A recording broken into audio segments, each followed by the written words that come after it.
Le conflit entre Israël et le Hamas qui a assurément réveillé la volatilité sur les marchés financiers. Bonjour John. Bonjour Guillaume. Guillaume.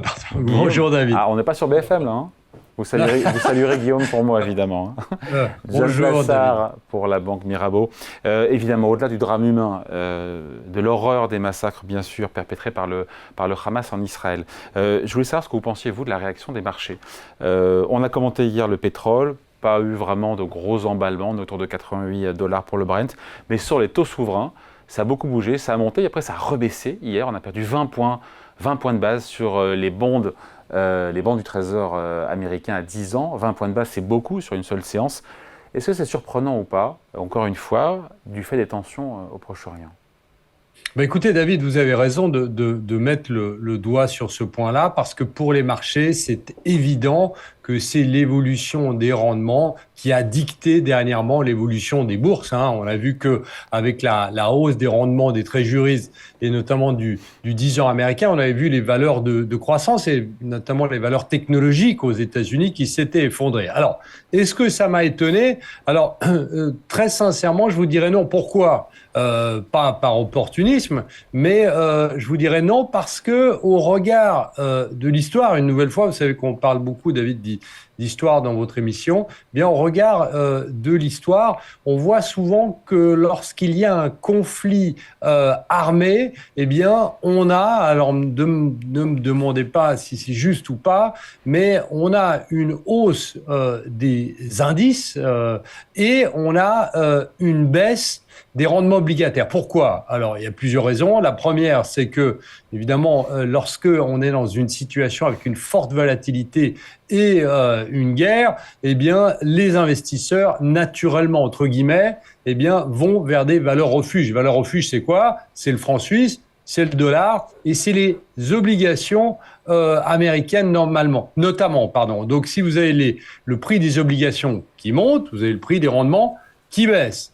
Et donc, ici, c'est assez naturel. Mais je dirais une chose, David, qui est très importante ici, c'est que si vous vous référez une nouvelle fois à l'histoire sur l'évolution des rendements, c'est pas toujours exact.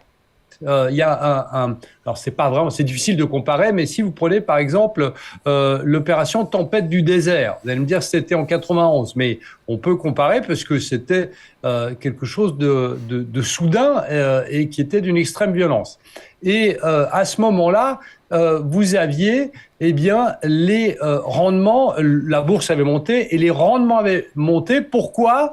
Parce que on avait mis immédiatement dans la balance le fait que les Américains devraient, pour cette guerre lors de la tempête du désert, devraient notamment augmenter nettement le budget de l'armée, ce qui voudrait dire que effectivement, eh bien, il faudra ici demander, mettre sur le marché, je dirais, eh bien, de la dette, émettre de la dette pour financer cette guerre. Ouais. Après, à court terme, encore une fois, ce qui a pu aider, au-delà de l'aspect valeur refuge des banques de trésor américains, ce qui a pu aider, ce sont les commentaires des responsables de la Banque centrale américaine qui ont soulagé un peu les investisseurs. Hier, c'était le patron de la Fed d'Atlanta, Raphaël Bostic, qui nous dit que la Banque centrale américaine n'avait pas besoin de relever davantage ses taux d'intérêt. Est-ce que sa voix pèse? Et puisque c'est ce qui aussi a pu contribuer à une détente passagère des taux souverains américains. Alors, je dirais que ça a détendu le consensus. C'est plutôt comme ça que je le vois, parce qu'effectivement, on a entendu certains discours de vice qui ont bien voulu mettre en avant les médias, mais on a eu aussi certains discours au quiche, hein. Certains membres de la Fed ont dit qu'il fallait rester le pied au plancher. Et en même temps, je vous rappelle quand même que le FMI a remonté au niveau global, hein, a remonté nettement ses estimations d'inflation pour l'année prochaine de 5,2 à 5,8, alors qu'en juin, ils étaient, comme je disais, à 5,2%. Donc, on est dans une situation où j'ai l'impression, mon impression, qu'il y a ce drame qui se passe en Israël, mais il y a aussi ici une certaine complaisance du consensus qui revient, alors que je vous rappelle quand même, et on en a parlé assez de fois dans l'émission David, que le président de la Fed, puisque c'est quand même lui qui a le dernier mot, Jérôme Powell, a toujours eu pour l'instant un discours au quiche.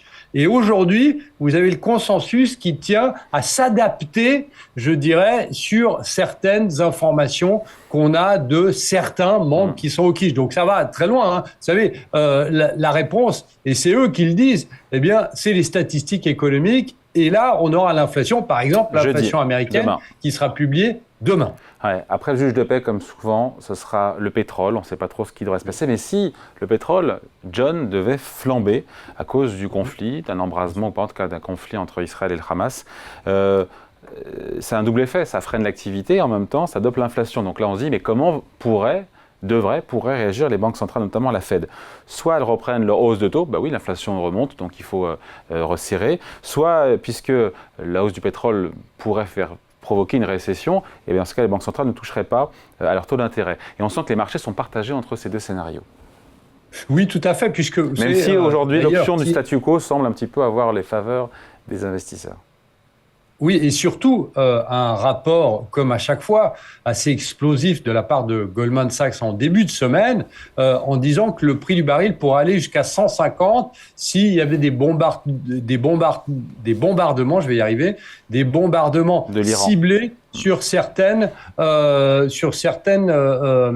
parties de l'Iran. Donc, évidemment, si on est à 150, ben, je dirais que si on était à 150, ou même, imaginons qu'on soit au-delà de 100, je pense, moi, de mon côté, que c'est plutôt la décroissance économique qui prendrait le dessus plus que l'inflation. Alors l'inflation, évidemment, serait là, mais on a vu dans les derniers chiffres en Europe, je vous rappelle quand même qu'il y a certains pays, et non des moindres, dont l'Allemagne, qui sont déjà en récession en Europe, et les États-Unis, qu'on le veuille ou non, qui vont commencer à connaître une décroissance en fin d'année, bien, je pense que ça impacterait plus la croissance. Et dans ce scénario où ça a plus un impact sur la croissance et que les banques centrales se focalisent plus sur la croissance, eh bien, je pense ici que les banques centrales ne vont plus monter les taux et que ce serait même un argument en début d'année prochaine pour baisser les taux plutôt que prévu si on devait avoir un emballement du prix du baril. Mais je tiens juste à terminer ici, David.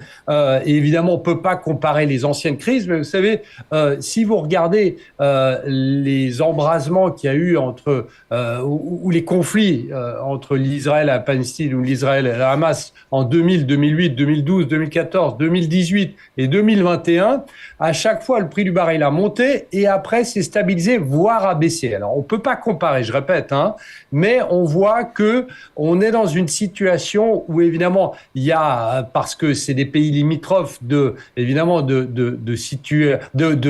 pays producteurs, dont on a parlé de l'Iran, mais globalement, c'est pas le scénario central qu'on pourrait avoir. Et on a vu aujourd'hui que l'OPEP avait plus d'importance que les années précédentes et même qu'en 1973. Et c'est pour ça qu'aujourd'hui, la focalisation va plutôt vers l'OPEP que vers le conflit la guerre qu'il y a actuellement dans cette région. Allez, merci beaucoup. Explication signée Mike Plassard. Merci John. À bientôt, David. Ciao.